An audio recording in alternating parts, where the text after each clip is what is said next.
Election में तो नरक बुता नौनी काशा काशा बुत अनेक गोथार बुत पवित्र बुत नौन अपवित्र बुत न मागनाता खालाजी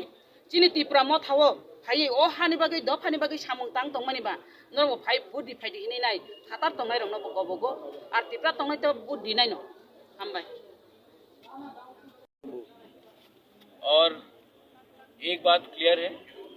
कि हमारा फाइट इस बार हमारे मुद्दे में तो होगा, हमारे मूवमेंट में तो होगा, लेकिन उसको छोड़ के भी एक बात क्लियर है कि त्रिपुरा मोथा ना किसी से डरता है, त्रिपुरा मोथा किसी के सामने झुकता भी नहीं है। उनके पास जितना पैसा हो, व्यवस्था हो, पावर हो, हमारे पास हमारा गरीब त्रिपुरा सा है, हमारा गरीब त्रिपुरा के लोग हैं। और इस बार आप देखना कि पैसा इस इलेक्शन में काम नहीं आएगा, इस बार बाइक वाहिनी काम नहीं आएगा, इस बार हमारा वोट काम दिखाएगा और नतीजा दिखाएगा। आप देख लीजिए आने वाले इलेक्शन में क्या होने वाला है, क्योंकि हम लोग तैयार हैं। त्रिपुरा मोथा 20 सीट से बाहर लड़ रहा है,